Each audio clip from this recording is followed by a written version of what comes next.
கடமையை செய் என்ற தலைப்பிலே நம்ம சிந்தனைக்கு எடுத்துக்கொள்வோம். இந்த கடமையை செய்கின்ற தலைப்பை பற்றி சிந்திக்கும் போது எனக்கு பள்ளிப்பருவ ஞாபகம் ஓடுகிறது. தகப்பனார் அவர்கள் கடனேன்னு படிக்காத, நல்ல கடமைக்கு படி, உனக்காக படி அப்படின்னு சொல்லுவாங்க. அதெல்லாம் ஒண்ணுமே புரியாதுங்க. ஒரு முறை 3ஆம் வகுப்புல 2 மார்க் வாங்கினேன். கணிதத்துல 2 மார்க் வாங்கினேன். அப்பா போலீஸ் உயர் அதிகாரி, டிஎஸ்பி. அப்ப அதை அப்பாட்ட தான் கையெழுத்து வாங்கணும்ன்றது காடை காட்டின உடனே அப்பா செம்ம டென்ஷன் ஆயிட்டு, ஒரு டிஎஸ்பி பையன் நீ மாடு போய் கூட லாகிடலாம் அப்படின்ட்டு அதிகமான வார்த்தை சொல்லி சரி அப்பாட்ட அப்படி திட்டின உடனே நம்ம உடனே அடுத்தது யார்கிட்ட போகணும், அம்மா கிட்ட தான் போகணும். அம்மாட்ட போன உடனே அம்மாட்ட அம்மா இந்த மாதிரி அப்பா சொல்லிட்டு அம்மாவுக்கு காதில் விழுந்திருக்கு. ஆனா அவங்க அந்த காலத்துல எல்லாம் அந்த இது பண்ண மாட்டாங்கல்ல, குறுக்க வர மாட்டாங்க. அப்பா கிளம்பி போயிட்டாங்க, யூனிஃபார்ம் மட்டும் போயிட்டாங்க. அம்மாட்ட போன உடனே அம்மாட்ட சொன்னேன், என்னம்மா இப்படி சொல்றாங்க அப்பா. உடனே அம்மா சொன்னாங்க, மாடு மேய்க்கிறது சாதாரண விஷயம் இல்லடா. அது நான் விவசாய குடும்பம், வீட்டுல எத்தனையோ மாடு இருந்துச்சு. அதனுடைய மேய்ப்பது எவ்வளவு ஒரு விஷயம்ன்றது எனக்கு தான் தெரியும். ஆனா இதுல ஒரே ஒரு விஷயம் தான் இருக்கு.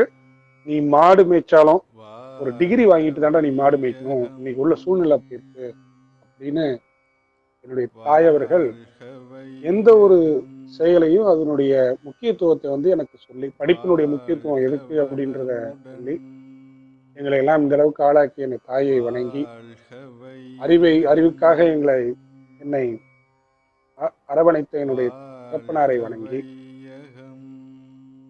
எந்த கடமையும் காட்டாற்று வெள்ளம் போல செய்து கொண்டிருந்த என்னை ஒரு அணை கட்டி, மணவளக்கலை என்ற ஒரு அணையை கட்டி, ஒரு பல்வேறு செயல்களிலே சிறு சிறு ஆழ்வாய்க்களாக என்னுடைய ஆற்றலை மாற்றி இன்றைக்கு ஒரு மனிதனாக விளங்கிக் கொண்டிருக்கின்றால் வேதாத்திரி மகரிஷி அவர்களை, என போலீஸ்கார் புள்ள திருடன் இந்த மாதிரிதான் நாங்களாம் ஒரு காலகட்டத்துல டெரரிஸ்டா மாறலான்னு தான் தோணுச்சு எனக்கு. அந்த அளவுக்கு குடும்ப பகை, குடும்ப தகராறு, செய்த முன்னோர்கள் செய்த வினை பயனாக மனவளக்கலையில் வந்தோம், வாழ்த்தினேன். இப்படியே காம்ப்ரமைஸ் சொன்னாங்க. அந்த சம்பவம் வன்முறையான சம்பவம் மென்முறையாக முடிந்த காரணத்தினால 1994 கலசலிங்கம் கல்லூரியில பொறியியல் பட்டத்தை 4ஆம் ஆண்டு படிக்கின்ற பொழுது, இந்த சம்பவத்துக்கு அப்புறம் இந்த மனவளக்கலையில ஏதோ ஒண்ணு இருக்குப்பா, விட்டுறக்கூடாதுன்னு அன்னைக்கு பிடிச்ச புடிதாங்க. இன்னைக்கு வரைக்கும் இடையில 2-3 இடத்துல கர்ம வினையின் காரணமா புடிய விட்டுட்டேன், நினைச்சேன் அப்படின்ற மாதிரி புடிய விட்டவங்களாம் தெரியுமா. நம்முடைய உலக சமுதாய சேவா சங்கத்துல மன்றத்துல நிர்வாக அரங்காவலரா இருந்தா போதும், உங்களுக்கு எல்லா பதிவுகளும் தீர்ந்துடும். இந்த மாதிரியான செயல்கள் வந்து கொண்டே இருக்கும். அப்படி ஒரு காலகட்டத்துல சரி இது வேணாம், விட்டா கூட விட மாட்டேங்குது. அப்புறம் ஏதோ ஒரு வழியில என்னை பிடித்து கொண்டு இந்த இதுல இன்னமும் கொண்டு செய்வதில் ஒரு மகிழ்ச்சி அடைகின்றேன். குறிப்பாக துபாய் அறக்கட்டளை அன்பர்களுக்கெல்லாம் நான் வாழ்த்து சொல்றேன். ஏன்னா அவங்க நிஷா சுந்தர் அவர்கள் கேட்கும்போது, பெரம்பலூர்ல இருக்கக்கூடிய மாணவர்களுக்கான பயிற்சிகளுக்கு நீங்க ஸ்பான்சர் பண்ணீங்க அப்படின்னு சொன்னீங்க. ரொம்ப மகிழ்ச்சியாக இருக்குது. அதுதான் இப்ப பிஹெச்டியாக அவங்க நிஷா அவர்கள் அதை தீசிஸா சப்மிட் பண்ண போறாங்க. அவர்களுக்கும் இந்த நேரத்தில் வாழ்த்துக்களை கூறி, மகரிஷி அவர்கள் கடன் கூட்டல் மை சமுதாயத்துல நம்ம ஏதாவது கடனேன்னு வேலை செஞ்சுட்டு இருப்போம், இதனால என்ன லாபம் அப்படின்னு. சாப்பாடை கையில் எடுக்கும் போதுதான் தெரியும். இப்ப மகரிஷி வந்த பிறகும் தெரியுது, சாப்பாடை கீழே சிந்துறதுக்கே பயப்படும். அப்பெல்லாம் ஸ்கூல்ல சிந்தக்கூடாதுன்னு சொல்லி எடுத்திருப்பாங்க. அதெல்லாம் சரி சிந்தக்கூடாதுன்றது இல்லை. இப்ப எடுத்து கையில பிடிக்கும் போது ஐயோ எவ்வளவு பேருடைய உழைப்பு இருக்கு, எவ்வளவு பெரிய உழைப்பு இருக்கு. ஒருபடி உணவிலே உலகின் ஒற்றுமையை கண்டு, உழைப்பினால் பதில் உலகுக்கு கண்டு தந்துடுன்றாங்க. சமைக்கும் போது கூட ரொம்ப பார்த்து சமைக்கிறாங்க. வரைக்கும் 4 தடவை கேட்டுருவாங்க வீட்டுக்காரமா, சாப்பிட்டீங்களா சாப்பிட்டீங்களா சாப்பிட்டீங்களான்னு. சாப்பிடுமான்னு சொல்லுவாங்க. எங்க அம்மாலாம் அப்படிலாம் கேட்க மாட்டாங்க. அவங்க மூஞ்ச பார்த்தே கண்டுபிடிச்சுவாங்க உள்ள எப்படி இருக்குன்றாங்க. ஆனா இன்னைக்கு உள்ள காலம் அப்படிதான். அந்த வகையில சமுதாயத்திலிருந்து நமக்கு எல்லாம் வந்துகிட்டே இருக்கு. பிறந்ததுல இருந்து வேலைக்கு போற வரைக்கும் நம்ம என்ன செய்யறோம்? ஒண்ணுமே செய்யறது கிடையாது. நல்லா அப்பா அம்மா பேரை சொல்லிட்டு, நல்லா அப்பா அம்மா யாருங்க? சமுதாயத்தினோட ஒரு பிரதிநிதிங்க. அதன் மூலயமாக சமுதாயம் எனக்கு எல்லாமே கொடுத்துக்கிட்டு இருக்கு. அது எப்ப திருப்பி கொடுக்கணும்? வேலைக்கு போகும்போது அதை நம்ம வந்து சமுதாயத்தை வந்து அதை நம்ம சமன்படுத்தணும். ஒவ்வொருத்தரும் அவரவருடைய கடமைகளை வந்து நாம செம்மையாக செய்யணும், உணர்ந்து செய்யணும். செஞ்சாதான் இந்த சமுதாயம் வந்து ரொம்ப சிறப்பாக செய்ய வேலை செய்ய எல்லாரும் வேலை செய்யறாங்க. அதை பத்தி இல்லைன்னு சொல்ல. எப்படி நம்ம புக்கை வந்து படிக்கும்போது எதுக்கு அப்பாவுக்காக தான் படிச்சோம், அம்மாவுக்காக தான் படிச்சோம். அதுக்கப்புறம் தான் தெரியுது நம்ம நிறைய கத்துக்கிட்டாதான் இந்த சமுதாயத்துக்கு ஏதாவது கொடுக்க முடியும், இந்த சமுதாயத்துக்கு நம்ம ஏதாவது செய்ய முடியும் அப்படின்ற அந்த கல்வி தான் நமக்கு தோணுது. மனவளக்கலைக்கு வந்து வந்த பிறகுதான் கல்லூரியில புரிஞ்சு படிக்க ஆரம்பிச்சு. அது வரைக்கும் மக்கப்பு தான். மனப்பாடம் செய்யுன்னு சொல்லிட்டு தெர்மோடைனமிக்ஸ் ஒரு பேப்பர் இருக்கும். அதுல ஆவியா ஓடும். எங்க ஆவின்னு சொல்லுவாங்க, அது லேட்டன் ஹீட்ன்றாங்க. ஒண்ணுமே தெரியல. கனல்ன்றது இப்ப புரியுது. ஆகையினால எந்த ஒரு செயலையும் நல்ல கடனேன்னு செய்யாம கடமையாக செய்வதற்கு மனவளக்கலை வந்து மிகவும் மிகவும் பயன்படுகிறது. இதை நாம் மனதில் பதிய வைத்துக் கொள்ள வேண்டும். ஐவகை கடமை அப்படின்றது மகரிஷி அவர்கள் சொல்வார்கள். தான், குடும்பம், உலகம், ஊர். சரியா சொல்லிருக்கனா? ஏதோ நான் விட்டுருக்க மாதிரி இருக்கே. நல்லா பாருங்க. தான், குடும்பம், சுற்றம், உலகம், ஊர்ன்னு சொன்னேன். அதை கொஞ்சம் மாத்திக்கணும். ஊரு, உலகம். மகிழ்ச்சியோட தான், குடும்பம், சுற்றம், ஊர், உலகம். ஏன்னா நிறைய பேர் வந்து ஊரை பத்தி அவ்வளவுதான் பேசுவாங்க. சரி, இப்ப நம்ம ஒவ்வொன்றா பார்ப்போம். ஒவ்வொன்றுலயும் வந்து 5 இருக்குங்க. நிறைய பேர் வந்து கடமை அப்படின்னு சொன்னோம்னா மற்றவங்களுக்கு செய்யறதான் கடமை. குறிப்பா வீட்டுல வேலை செய்யறவங்கலாம் பாத்தீங்கன்னா, பிள்ளைங்களை பாத்துக்கணும், வீட்டுக்கார பாத்துக்கணும், இவங்களை பாத்துக்கணும்னே செஞ்சு செஞ்சு செஞ்சு செஞ்சு அவங்க உடம்ப பாத்துக்க மாட்டாங்க. அவங்க உடம்பு பாத்துக்கவே மாட்டாங்க. வீட்டுக்கார மாதிரி எல்லாம் கத்துக்கிட்டாங்க. ஆனா உடற்பயிற்சி எப்ப செய்வாங்கன்னா முதுகு வலி வந்தப்பதான் செய்வாங்க. அது அருமையா டிவியை பார்த்துக்கிட்டே உடற்பயிற்சி இப்படி கையை தூக்கி மகராசனம்லாம் பண்ணிட்டு அப்புறம் ஒரு வாரம் நல்லா ஆன பிறகு திருப்பி பழையபடி அப்படியே செஞ்சுக்கிட்டே இருப்பாங்க. அப்புறம் திருப்பி எப்ப இருக்கிற சொல்லுவேன், சரி ரைட்டு, வாழ்க வளமுடன், உங்க பதிவு அப்படி இருக்குன்னு நினைச்சிட்டு அவங்கள வாழ்த்துறதுதான் நம்முடைய கடமை. முதல்ல நம்ம என்ன செய்யணும்னா, நிறைய பேர் அடுத்தவங்களுக்கு தொண்டு செய்யறதுதான் கடமைன்னு நினைக்கிறாங்க ஒழிய தன் உடம்பையும் தன் மனதையும் பாதுகாத்துக் கொள்வதற்கு மிகப்பெரிய கடமை என்பதை மறந்துட்டாங்க. இனி இந்தியால இருந்தாலும் நம்ம முன்னோர்கள் செய்த உடல் வச்சிருந்த பலத்தை வச்சுதான் இன்னைக்கு வரைக்கும் ஓடிட்டு இருக்கு. காலத்துல நல்ல காப்பகளி, கம்மங்கூழ் எல்லாமே இயற்கையோட வாழ்ந்தாங்க. அந்த பலம் தான் இன்னைக்கு நமக்கு வந்து நம்மளுடைய ஆரோக்கியத்தை பாதுகாக்குது அப்படின்றது நான் இந்த நேரத்தில் கூறுவதில் கடமைப்பட்டேன்.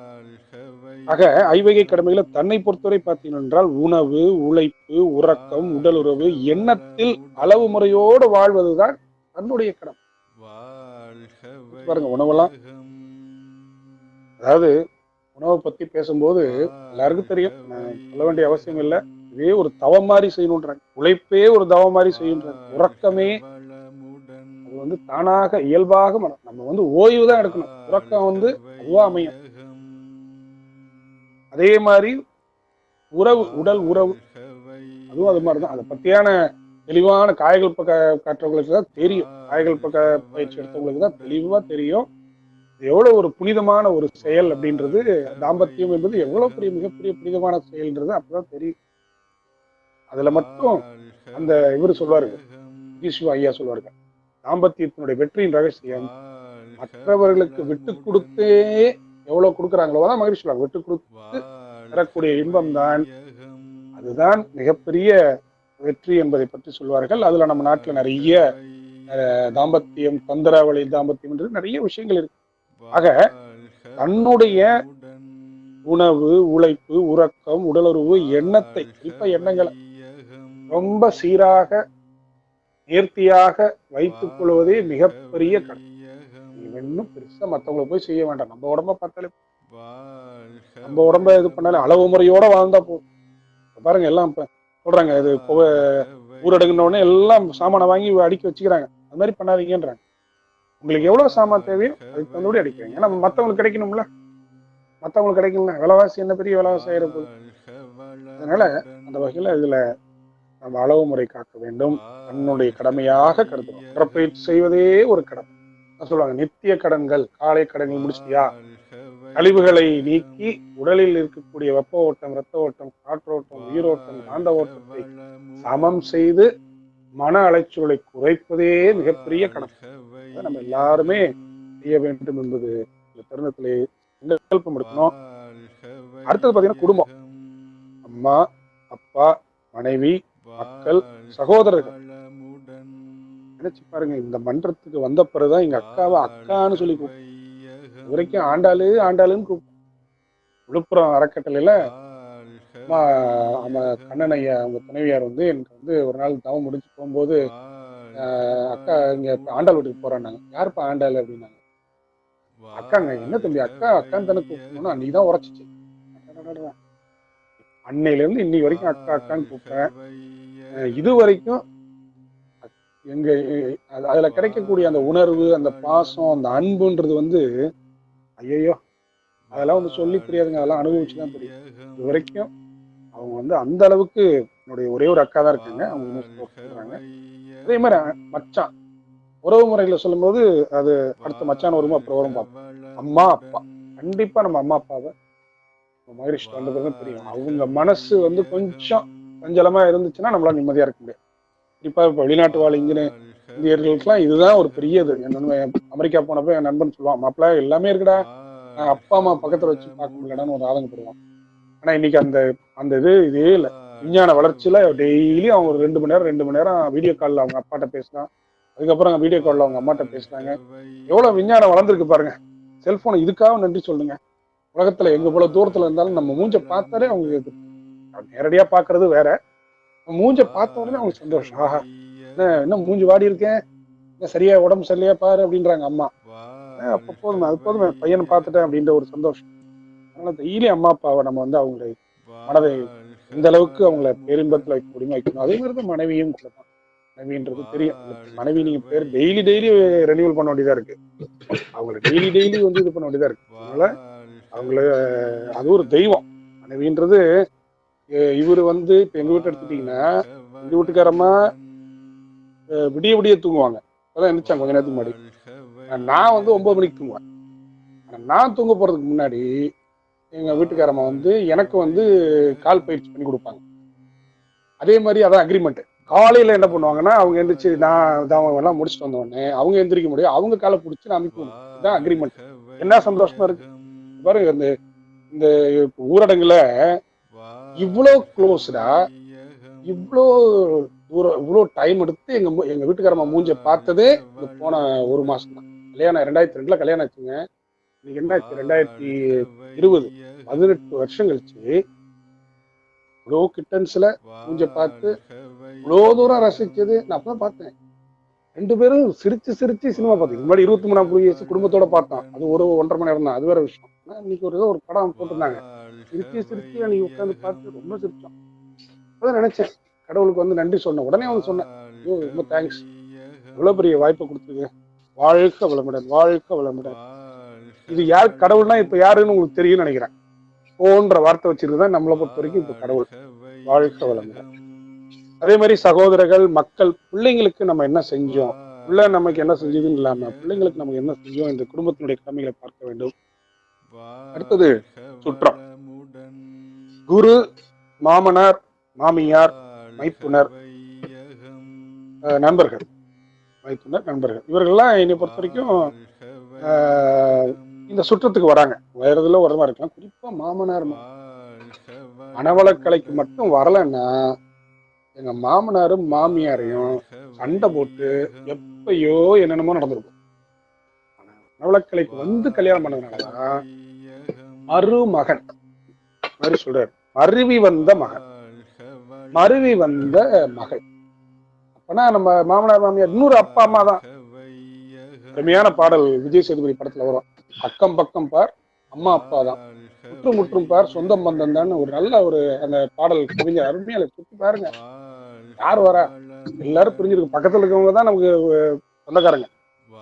அவங்கள நம்ம அவங்க மனசை நம்ம பாதுகாத்துக் கொள்ள வேண்டும். அவர்களை எப்பயுமே இன்பமாக வைத்துக் கொள்வது நம்முடைய கடமையாகும். அப்புறம் குரு. குருன்னா நிறைய குரு இருக்காங்க. வித்யாய குரு இருக்காங்க, ஞான குரு இருக்காங்க, நம்மளுக்கு தொழில் கற்றுக் கொடுத்தாங்க, எல்லாத்தையும் பேசணும். இங்கிலீஷ் எனக்கு முதல்ல சப்ஜெக்ட் ஹிஸ்ட்ரியோ கற்றுக் கொடுத்த வாத்தியார் இருக்காருங்க, ஜஸ்டின் இருதயராஜன், நாகப்பட்டினத்துல இருந்தாருங்க. அப்பா போலீஸ், நாங்க நாடோடி மாதிரி ஊர் ஊரா போவோம். இன்னமும் ஃபோன் பண்ணி அவர்கிட்ட பேசுவோம், ஐயா எப்படி இருக்கீங்கன்னு கேட்போம். ஆனா அவங்கள குரு வேதாத்ரி மகரிஷி சொல்ல, வேதாத்ரி மகரிஷி நீங்க மதிக்கணும்னா எந்த நேரத்திலையும் எந்த நிமிஷத்துல கூப்பிட்டு சர்வீஸ்க்கு வான்னு சொன்னா முடிஞ்ச அளவு போயிடணும். அதுதான் நான் மகரிஷி கொடுக்கக்கூடிய ஒரு காணிக்கையாக ஏற்றுக்கொள்கின்றேன். அந்த வகையில அடுத்தது போலாங்களா? அடுத்தது என்ன வருதுங்க? ஊர். ஆமா, ஊரை பொறுத்த வரைக்கும் பாத்தீங்கன்னா நம்முடைய சிந்தனையில நம்மளை சுத்தி டீம் ஆஃப் பீப்புள், வர்ணாசிரமம் பிரகாரம் பிராமணர்கள் இருக்கிறாங்க, சத்திரியர்கள் இருக்கிறாங்க. இப்ப இருக்கக்கூடிய சத்திரியர்கள் பாத்தீங்கன்னா நம்ம போலீஸ் வேலை பாக்குறவங்க, அரசு, இவங்கெல்லாம் சத்திரியர்கள். அப்புறம் வைசியர்கள், காலையில பைக்ல கொண்டாந்து கீரை கொடுக்குறாருங்க, வீட்டுல வந்து கீரை கொடுக்குறாரு, கத்திரிக்காய் கொடுக்குறாரு, விரலாம் கொடுக்குறாரு, அவரு ஒரு வைசியருங்க. அப்புறம் சூத்திரர்கள், நமக்கு வந்து இப்ப அன்னைக்கு ஃப்ரிட்ஜ் வந்து இதாயிடுச்சு, ரிப்பேர் ஆயிடுச்சு, உடனே போன் பண்ணி அவர்கிட்ட கூப்பிட்டு வந்து ஃப்ரிட்ஜ் வந்து சரி பண்ணி கொடுத்துட்டு போனான்னு, என்ன டிவி ரிப்பேர் ஆயிடுச்சுங்க, டக்குன்னு போன் பண்ணேன் வந்து ஏதோ இதுல வந்து எல்லாம் மாஸ்கை போட்டுட்டு விண்வெளியில இருந்து ஆராய்ச்சி வீரர் வந்த மாதிரி வீட்டுல வந்தாருங்க. வந்து டக்குன்னு பார்த்து அவரே எடுத்துட்டு போனாரு, வீட்டுல சரி பண்ணாரு. அதுக்கு 250 ரூபா சார்ஜ் பண்ணாரு. எங்க வீட்டுக்காரமாக்கு என்னங்க எல்லாம் கேட்டது கொடுத்து, அதெல்லாம் என்ன இந்த நேரத்துல யாரு உனக்கு பணமா முக்கியம்? அதான் மகிழ்ச்சி ஒரு சொல்றாங்க, ஒரு நம்ம எதை பார்த்தாலும் பணம் பணம் பணம். வந்து என்ன ஆயிடுச்சுன்னா நம்ம ஒரு கருவியா கண்டுபிடிச்சிக்கோம் ஒழிய, இந்த நேரத்துக்கு 1000 ரூபாய் கொடுத்தாலும் நம்ம பண்ணி ஆகணும். உன்னால டிவி இல்லாம இருக்க முடியுமா இந்த வீட்டுல? அவ்வளவுதான், முடிஞ்சு போச்சு கதை. அதனால மகிழ்ச்சி அவர்கள் சொல்றாங்க, உழைப்பினுடைய token of labour is called money அப்படின்ற ஒரு உழைப்பினுடைய அடையாள சீட்டே பணம் என்று அழைக்கப்படுகிறது. நிறைய பேர் சொன்ன பணத்தை வச்சு என்ன சாப்பிட முடியும்னு கேட்பாங்க. Paper printed by Reserve Bank of India call the money அப்படின்னு சொல்லுவோம். நீங்களாம் இருக்கீங்க, நீங்க இப்போ துபாய்லாம் இருக்கீங்க. இதே துபாய் வந்து 1823 தான் ஸ்டார்ட் ஆயிடுச்சுங்க. 18ஆம் நூற்றாண்டுல தான் இது வந்து, இப்பதான் நம்ம ஏசியன் கேம்ஸ் நம்ம சுதந்திரம் வாங்கின பிறகு தான் துபாய் டெவலப் ஆகுது. எப்படி துபாய் வந்து எப்படி டெவலப் ஆகுது? அவங்க பக்கத்தில் இருக்கக்கூடிய அந்த ஆயில் எக்ஸ்போர்ட்ஸ், எண்ணெய் வளங்கள் கண்டுபிடிச்சாங்க. இதுல குறிப்பா வந்து ஒபாக் ஆயில் எக்ஸ்போர்ட் கண்ட்ரிலே வந்து மிகப்பெரிய மதிப்பு வாய்ந்தது பாத்தீங்கன்னா குவைத் தான். ஏன்? குவைத்துல தான் எண்ணெய் வளம் வந்து ரொம்ப பியூரா இருக்கு. அங்க 10 அடி தோண்டிங்கனாலே சல்பர் ஃப்ரீ க்ரூட் ஆயில் கிடைக்குதுங்க. அதனால்தான் குவைத் தினார் இன்னைக்கு வரைக்கும் நம்பர் 1 இருக்குங்க. அதனுடைய வேல்யூ வந்து ஜாஸ்தியா இருக்கு. அப்ப இதுல இருந்து என்ன தெரியுது அப்படின்னா, ஒரு நாட்டினுடைய நாணயத்தின் மதிப்பு, ஒரு நாட்டினுடைய நாணயத்தின் மதிப்பு அந்த நாடு பிற நாடுகளுக்கு எந்த அளவுக்கு உடலாலோ மனதாலோ பொருளாலோ சேவை செய்கிறதோ, கொடுத்துச்சுன்னா அதிகமாகும், வாங்கினுச்சுன்னா குறைஞ்சிடும். நம்மளே அது மாதிரிதான், அடுத்தவங்களுக்கு கொடுத்தோம்னா நம்ம பெரிய ஆள், வாங்கினோம்னா கடனை. எல்லாம் கஷ்டப்படுறவங்களாம் யாருன்னா கடனை வாங்கி வச்சவங்க தான் ரொம்ப கஷ்டப்படுறாங்க. நம்மள மாதிரி அங்க கொஞ்சம் சேவிச்சு பண்ணி கடனே இல்லாம ஓட்டுறவங்களாம் ரொம்ப இருக்காங்க. இன்னைக்கு என்ன சொல்ல வர அப்படின்னு பாத்தீங்கன்னா, வைசியர்கள் நிறைய பேர், எல்லாரையும் நம்ம வந்து வாழ்த்தணும். மளிகை கடை திறந்து வச்சிருக்காங்க அண்ணாச்சி, எல்லாரையும் வாழ்த்துங்க. சூத்திரர்கள் இந்த நமக்கு எல்லாம் ஹெல்ப் பண்றாங்க பாருங்க, எல்லாருமே உழைப்பாளர் கொடுக்குறாங்க பாருங்க, எல்லாருமே. இன்னொரு ரொம்ப முக்கியம், நம்ம ஊரினுடைய இயற்கையை நம்ம மதிச்சிருக்கோமா? ஊரினுடைய இயற்கையை மதிச்சிருக்கோமா? வாய்க்கால மறிச்சு எத்தனை பேர் நம்ம வீடு கட்டியிருக்கோம்? வாய்க்கால மறிச்சு வீடு கட்டியிருக்கோம். அதனால நமக்கு வரும் நிலத்தடி நீர் எவ்வளவு குறைஞ்சிருக்கு எல்லாம் நம்ம யோசிக்கணும். இப்ப பாருங்க, சந்தோஷமா இருக்கு. இப்ப நான் அபார்ட்மெண்ட்ல இது மாதிரிதான் எங்க சொந்த சிதம்பரத்துல பணி செய்கின்ற இடம் சென்னையில இருக்குங்க. சென்னையில இருந்து அபார்ட்மெண்ட்ல பொண்ணு படிக்கிற, சென்னைனா பயந்துராதீங்க, இங்க அதுல இருந்து 50 கிலோமீட்டர் தள்ளி கும்முடி பூண்டி போற வழியில பொன்னேரியில வேலம்மாள் பொண்ணு படிக்கிறா உட்காந்து இருக்கேன் அபார்ட்மெண்ட்ல. ஜிஎம் ரெசிடென்ஸ்ல 3வது அபார்ட்மெண்ட்ல ஒரு பெட்ரூம்ல கதவை பூட்டி உட்காந்துருக்கேன். எட்டி பாத்தீங்கன்னா பாதி அபார்ட்மெண்ட் இருக்காங்க, விளைநிலங்க கொஞ்சம் இன்னும் விவசாயம் பண்ணிட்டே இருக்காங்க. கொஞ்சம் ஒரு இந்த ஊரடங்குக்கு முன்னாடி பாத்தீங்கன்னா கருகி போயிருச்சு, வெயில் ஜாஸ்தியா இருக்கும், கருகி போயிருந்துச்சு. நான் மழை காலத்துலயும் பாத்துருக்கேன், மழை காலத்துல பச்சை பசேல் இருந்துச்சு. அப்புறம் அதாவது டிசம்பர் மாசம் பச்சை பசேல் இருந்துச்சு. அப்புறம் பார்த்தா இப்ப கருகி போயிருக்குங்க. என்னடா இது? அப்புறம் நான் நினைச்சேன், இதை பச்சையா பார்க்கணும்னு ஆசைப்படுறேன், அப்படின்னு மனசுல தோணுதுங்க. இது பச்சையான உண்மைங்க. வாழ்த்துக்கிட்டே இருந்தோம். அடிச்சிச்சு பாருங்க மழை. இந்த எல்லாம் ஃபேக்டரி இதுல அது இல்ல, ஸ்மோக் இல்ல, கார்பன் மோனாக்சைடு இல்ல, அப்படியே குறைஞ்சி மாதம் மும்மாறி மழை பெய்யுதுங்க. மாசத்துல 3 முறை மழை பொழியும். அது இப்பதான் பார்த்தேன். 2 முறை பெஞ்சிச்சு, இன்னும் 1 முறை பாக்கி இருக்கு. கொஞ்சம் நல்ல பொழியும். இயற்கை பாருங்க எவ்வளவு ஒழுங்கா எல்லா வேலையும் பார்த்துக்கிட்டு இருக்கு. அதை நம்ம மரியாதை கொடுக்கறோமா? பணம் பணம் பணம் பணம் வேணும், நான் இல்லைன்னு சொல்ல. பட் இயற்கையை கெடுத்து அல்கோர் என்று சொல்லக்கூடிய அமெரிக்கனுடைய துணை ஜனாதிபதி கோபல் வார்மிங்கினுடைய நோபல் பிரைஸ் வாங்கினவர், அவருடைய வீடியோ கிளிப்பிங் இருந்தா போட்டு பாருங்க. ஒரு தராசில் உலக உருண்டையும், ஒரு தராசில் வந்து கோல்டு, சில்வரு, பிளாட்டினோ,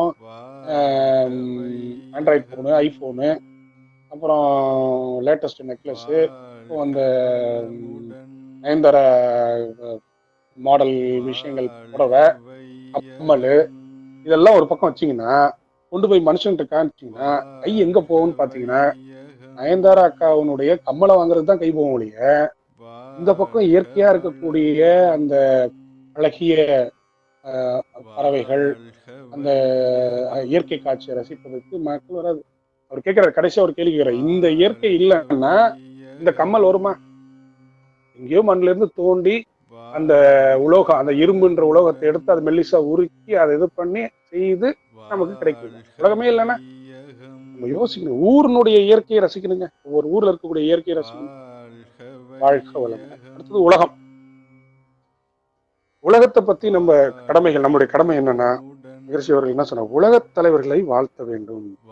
இதுல ஊர்ல பொறுத்த வரைக்கும், ஊர்ல வந்து நீங்க இந்த சத்திரியர்கள் சொல்ற இடத்துல நீங்க நம்ம நிறைய பேரை வந்து இப்ப எடப்பாடி இப்படி பண்றாரு, அப்படி பண்றாரு, இப்படி பண்றாரு, அப்படி பண்றாருன்னு சொல்றோம். டாஸ்மாக் கடையை திறக்க போறாருன்னு போய் வதந்திகள் கொடுத்தாங்க, இப்படி கூட வாதங்க போடுறோம், இப்படியும் போடுறோம், அப்படியும் போடுறோம். 4 பேர் வந்து ஸ்பிரிட்டு குடிச்சிட்டு செத்து போறான், அதை பத்தி கவலைப்பட மாட்டேங்கிறோம். ஆக இப்படியும் சொல்றோம், அப்படியும் சொல்றோம். அவங்க சூழ்நிலை இருந்தாலும் நமக்கு தெரியும், அவங்க நிலையில இருந்து பார்த்தாதான் நமக்கு தெரியும். கலர் டிவி கொடுத்து, ஓசியில அரிசி வாங்கி, ஓசியில லேப்டாப் வாங்கி, நம்ம வீடே 4,75,000 கோடியில 4,75,000 crores, லட்சம் கோடி, சாரி 4 லட்சம் கோடி கடன்ல இருக்கு. இவர் எப்படி ஓட்டு போறாரு, என்ன பண்ண போறாருன்னு தெரியல. அதுல வருமானம் இதோ கொஞ்சோண்டு வருமானம் வருது, அதை கொஞ்சம் பாதுகாப்பு முறையில ஏதாவது பண்ணலான்னு சொல்லிட்டு அவங்க ஏதோ பண்றாங்க. ஆகையினால எல்லாரையும் நம்மளுடைய லெவல்ல வாழ்த்தணுங்க. மகிழ்ச்சி சொல்றாங்க, ஆட்சியில் இருப்பவர்கள், அரசர்கள் அனைவரையும் நீங்க வாழ்த்துங்க. பிடிக்குதோ பிடிக்கலையோ, உங்களுக்கு பிடிக்குதோ பிடிக்கலையோ, உங்க அப்பா உங்க தாத்தா ஒரு கட்சியில இருந்தாலும் பரவாயில்ல, நீங்க இப்ப இருக்கிறவங்கள வாழ்த்தணும், எல்லாரையும் வாழ்த்தணும். வாழ்க வளமுடன். உலகத் தலைவர், அதே மாதிரி உலகத்தை எடுத்துட்டீங்கன்னா, உலகத்துல இருக்கக்கூடிய அத்தனை தலைவர்களையும் வாழ்த்த வேண்டும். இப்ப நமக்கு கண்ணுக்கு தெரிஞ்சிருக்குது வந்து சைனா சைனா சைனா மோசமானவங்க. இவரைக்கும் பாகிஸ்தானை மறந்து பார்த்தோம், இந்தியாலாம் சைனா சைனா சைனா நம்ம அவங்களுக்கு பண்றோம். அதெல்லாம் நீங்க யாருமே வந்து அப்படிலாம் நினைக்கவே கூடாதுங்க. அவங்க எல்லாரையும் நம்ம வாழ்த்தணுங்க. அவங்கள்ட்ட இருக்கக்கூடிய, சைனாவில் இருக்கக்கூடிய நெகட்டிவை நம்ம பாக்குறோம். நினைச்சு பாருங்க, மாஸ் ப்ரொடக்ஷன்ல வேர்ல்டுல வந்து எந்த பொருள் எடுத்துக்கிட்டாலும் டிஃப்ரெண்ட் வெரைட்டி ஆஃப் குவாலிட்டிஸ்ல மாஸ் ப்ரொடக்ஷன்ல கொடுக்கக்கூடிய, உழைப்புல கொடுக்கக்கூடிய ஒரே நாடு எதுனா சைனா தான். அந்த நாட்டுல இருக்கக்கூடிய மக்களுக்கு எல்லாருக்கும் உணவு இருக்கு, எல்லாருக்கும் இது இருக்கு. பிளஸ் பாயிண்ட் நிறைய இருக்கு. நாட்டுல இயற்கை வளங்களை அவ்வளவு அருமையா பாதுகாக்கிறாங்க. எல்லா இடத்துலயும் டிரான்ஸ்போர்ட் பாத்தீங்கன்னா அவ்வளவு நீட்டா இருக்கு, அவ்வளவு சிறப்பா இருக்காங்க. சைக்கிள்ல ஒரு ஆள் தான் போகலாம், பைக்ல ஒரே ஒரு ஆள் தான் போகலாம். டிவியே, கேபிள் டிவியே அதிகமா கிடையாதுங்க. என் வீட்டுக்காரர் சொன்னோடனே எங்க வீட்டுக்காரங்க தலை சுத்திடுச்சு. என்னங்க அப்படியா, கேபிள் ஏமா இது வரைக்கும் பேசும்போது கம்ப்யூட்டர் இருக்கு, ஆமாங்க கேபிள் டிவி இல்லாம நம்ம எப்படி இருக்க முடியும், அது வந்து மனுஷனுக்கு வந்து ஒரு பெரிய விஷயங்க அப்படின்ட்டு சொல்றாங்க. அவங்க நிறைய இன்டர்நெட் சேனல்ஸ் எல்லாம் கிடையாதுங்க. எஜுகேஷன் வந்து எல்லாருக்கும் கிடைக்கும், எல்லாருக்கும் எல்லாமே கிடைக்கும். நல்ல விஷயங்கள் நிறைய இருக்கு. இந்த விஷயத்தை போயிட்டு நம்ம பார்க்க கூடாது. நல்ல விஷயங்களை பார்த்து அவர்கள் எல்லாம் வாழ்த்த வேண்டும். உலகத்தில் இருக்கக்கூடிய அத்தனை இயற்கைகளையும் நம்ம வாழ்த்தணும். எல்லா இயற்கையும்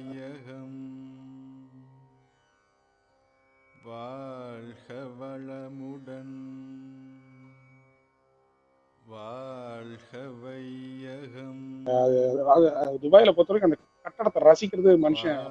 பாம் ஜுமைரா என்ன அருமையான கடலை தீவா மாத்திட்டாங்க. நம்ம அந்த காலத்துல ராமாயணத்தெல்லாம் கேள்விப்பட்டிருக்கோம், கடல்ல வந்து பாலத்தை கட்டி போனாங்கன்ட்டு.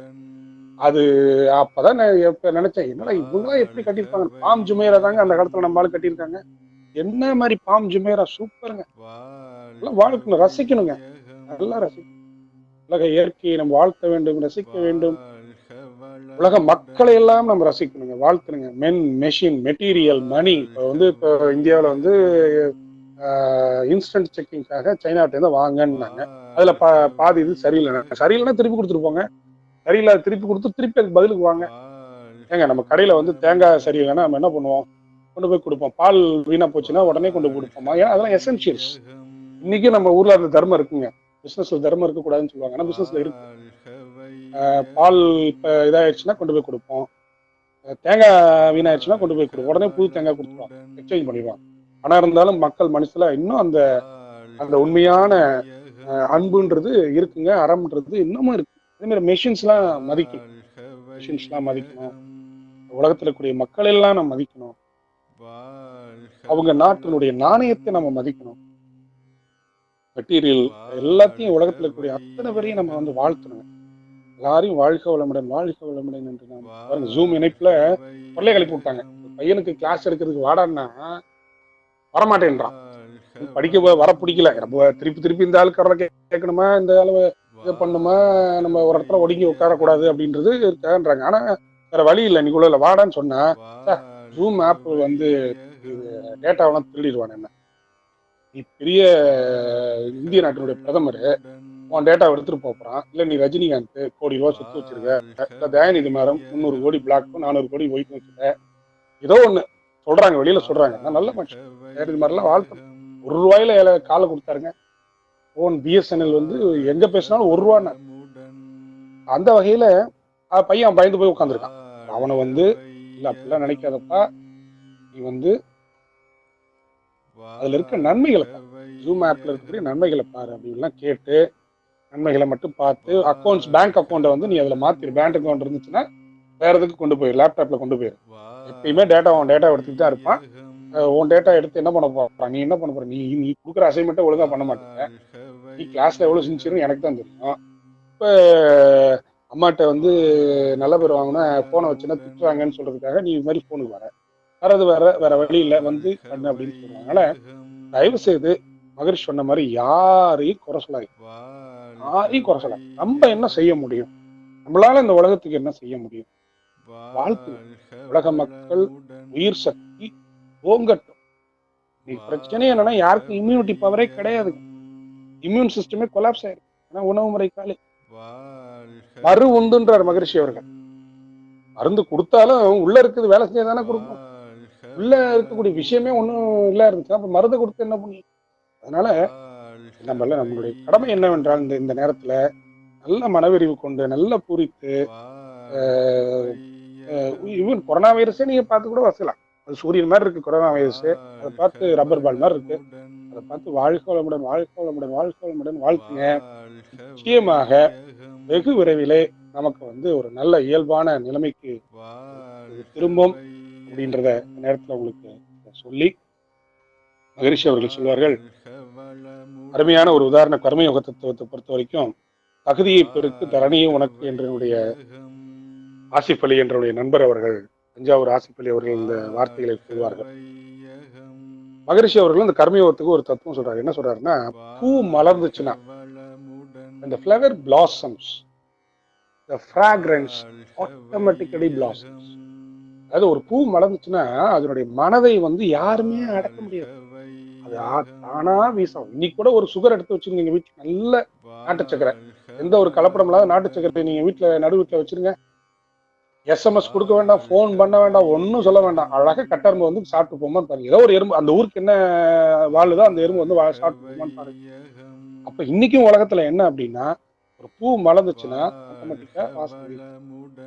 அதை தேடி, அப்ப அதுதான் மாதிரி சொல்றாரு. அது மாதிரி நீங்க உங்க தகுதியை பெருக்கிக்கிட்டே இருக்கணும். நீங்க உங்க கடமையை செய்யாம, உணவு, உழைப்பு, உறக்கம், உடல் எண்ணத்துல சரியா இல்லாம எல்லாம் பாத்துக்காம நீங்க என்ன செஞ்சீங்க உலகத்துக்கு, நீங்க என்ன செஞ்சீங்க, அட்லீஸ்ட் வாழ்க்கை வளமுடன் வாழ்க்கை செஞ்சீங்களா? நம்ம எதுவுமே செய்யறது கிடையாது. அப்புறம் எல்லாம் வரணும்னா டவுல் கம் கம்னா எப்படி வரும்? ஒரு படத்துல, கோவா படத்தை சொல்லுவான், டவுல் கம் கம் டவுல் கோகோன்னுவான். நீ அதாவது துண்டை ஃப்ரெண்டு கேட்பான், அதே துண்டை எடுத்து விடுறாங்க, உடனே டவுல் கோகோன்னு எப்படி வரும்? தலைவர் அது நீ ஒண்ணு செஞ்சாதானே வரும். அதனால தான் நான் சொன்னேன் தகுதியை நம்மளுடைய திறமை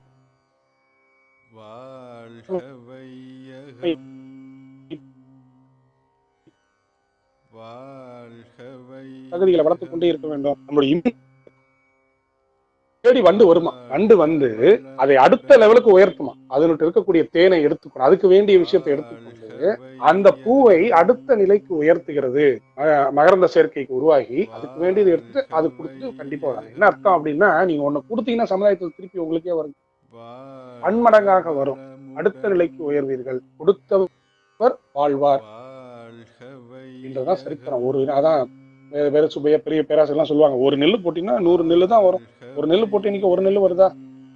நம்ம என்ன பண்றோம், ஒரு நெல்லை போட்டு அது முளைச்சிருச்சான்னு தோண்டி தோண்டி பார்த்து எடுத்து தோண்டி தோண்டி வச்சா எப்படி முளைக்கும்?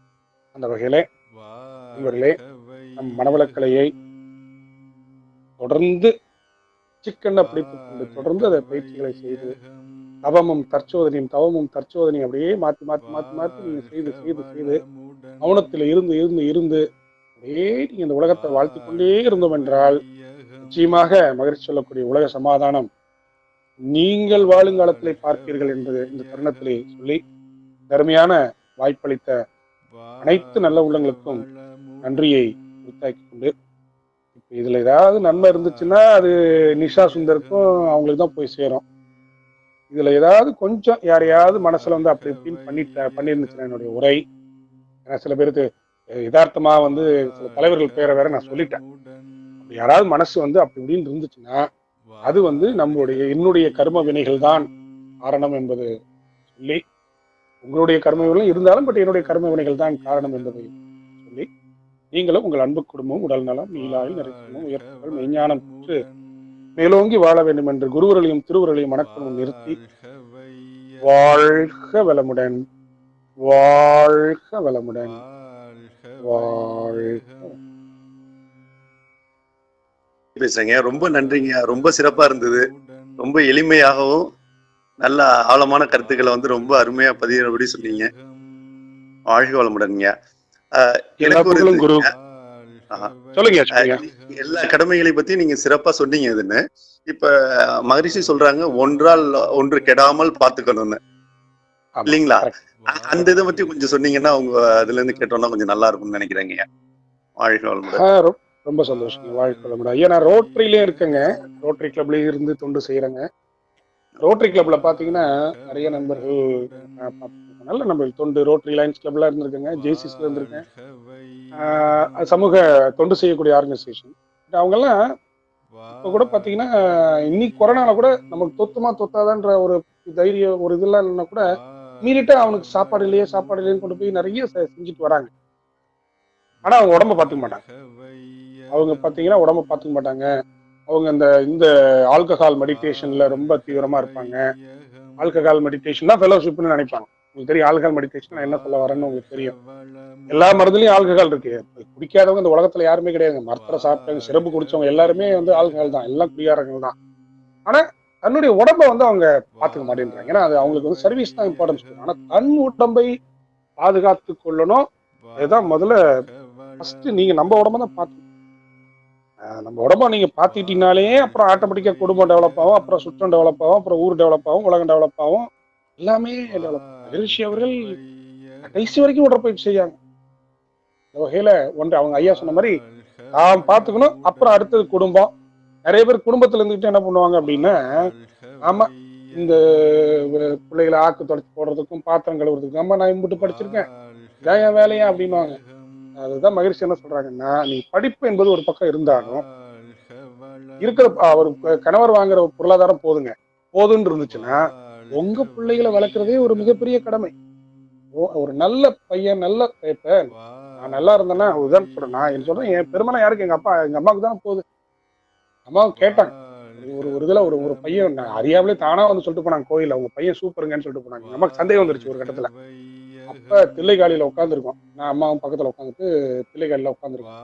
வாங்கம்மா போனா உட்காந்து ஒரு அம்மா ஆட்டோமேட்டிக்கா வந்து சொல்றாங்க, அம்மா வாங்க சார் இந்த பையன் மன்றத்துல என்ன மாதிரி ஸ்பீச் கொடுக்குறாருமா, அவரு பண்றாரோ பண்ணலையோ ஆனா நான் அந்த ஸ்பீச்ல நான் பெனிஃபிட் அடைஞ்சேம்மா, ரொம்ப நன்றிமான்னு சொல்லிட்டு போன உடனே எங்க அம்மாவுக்கு அப்படியே அதுதான் குடும்பத்தை பார்த்துக்கணும், தன்னை பார்த்துக்கிட்டாலே போதும் சார். அப்புறம் கொஞ்சம் நேரம் கிடைச்சுன்னா சுற்றத்துக்கு வாங்க, கொஞ்சம் நேரம் கிடைச்சுன்னா ஊருக்கு வாங்க, கொஞ்சம் நேரம் கிடைச்சுன்னா உலகத்துக்கு வாங்க. நீங்க உலகத்துக்கு வந்த போதும் அதான் புத்தர் தவிச்சாரு. புத்தருக்கு வந்து என்ன இன்கம்ப்ளீட்டு, அவருக்கு சூழ்நிலை, அவருக்கு கிடைச்ச ஞானம் குடும்பத்துல இருந்து கிடைக்காம போயிடுச்சு. ரொம்ப ஃபீல் பண்ணார் அவர். ஏன்னா அவருடைய சூழ்நிலை, அவரு வேதாத்திரி மகரிஷி மாதிரி அப்பயே கிடைச்சிருந்தாருன்னா குடும்பத்துல இருந்தே நீங்க டெவலப் ஆகி பெரிய ஆளா இருப்பார்.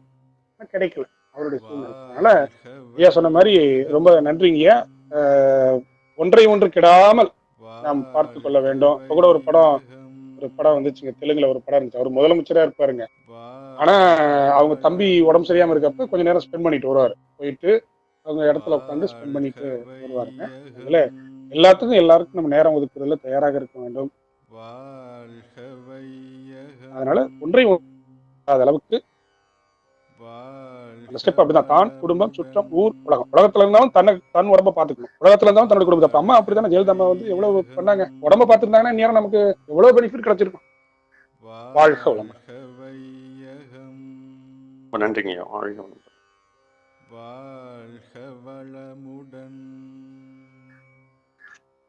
வாழ்க வையகம். வாழ்க வளமுடன். இந்த ஐவகை கடமையும் எல்லாராலையும் பண்ண முடியறது இல்லையா? அதுக்கு முதல் ரீசன், பொருள் இல்லாருக்கு இவ்வுலகம் இல்லை. அடுத்த லைன் வந்து யாரும் யோசிக்கிறதே இல்லை, அருள் இல்லாருக்கு அவ்வுலகம் இல்லை அப்படின்றாங்க. அதனால இந்த முதல் ஸ்டேஜ் அதையே தாண்ட முடியறது இல்லைங்க. உங்க அனுபவங்கள் என்ன? ஐயா, தாண்ட முடியறது இல்லை அப்படின்ட்டுலாம் கிடையாதுங்க. நம்மளுக்கு வந்து அந்த அளவு விட்டு தாண்டாத அளவுக்கு நமக்கு கல்வி திட்டம் இருக்குங்க. நமக்கு வந்து என்னன்னா, நம்ம உடம்ப பாதுகாக்கிறதுக்கான கல்வி திட்டமும் சொல்லி கொடுக்கல, சமுதாய நெறியோட வாழணுன்ற இதையும் நமக்கு வாழ்க்கை இதையும் சொல்லி கொடுக்கல. நம்மள வந்து என்ன பண்ணிட்டாங்க அப்படின்னா, ஒரு இன்ஸ்ட்ருமெண்ட் மாதிரியே நம்மளுடைய சமுதாயம் வந்து வளர்த்து விட்டுருச்சுங்க. அதனால இது வந்து கல்வியில தான் இதை கொண்டு வரணுங்க. கல்வியில வந்து நமக்கு விட்ட ஒரு கேப் என்ன அப்படின்னா, இந்த ஃபர்ஸ்ட் ஸ்டேஜ்லயே நம்மளை வச்சுக்கிற மாதிரியே நம்மளுடைய சூழ்நிலை அமைஞ்சு போயிடுச்சுங்க. ஆனா நீங்க நினைக்கிற மாதிரி கிடையாதுங்க. எல்லா ஜீவராசிகளும் அந்த அந்த டிகிரியை வச்சு நீங்க சொல்றீங்க. என்னால போய் ஒரு பெரிய, அவங்களால முடிஞ்சது எல்லாம் அவங்களுக்கு செஞ்சுட்டு தான் இருக்கு. காக்காய்க்காவது சோறு வைக்கிறாங்களா? காக்காய்க்காரு சோறு வைக்கிறாங்க. அவங்கவுங்க முடிஞ்சது அது நடந்துக்கிட்டு தான் இருக்கு. ஆனா நீங்க எதிர்பார்த்த அளவுக்கு தாண்ட முடியலன்னா கிடையாது. எல்லாம் அவங்கவுங்க லெவல்ல செஞ்சுக்கிட்டு தான் இருக்கிறாங்க. அவங்க செஞ்சுக்கிட்டு தான் இருக்கிறாங்க. நீங்க ஒரு பெரிய அளவுல எதிர்பார்க்குறீங்க. வாழ்க்கை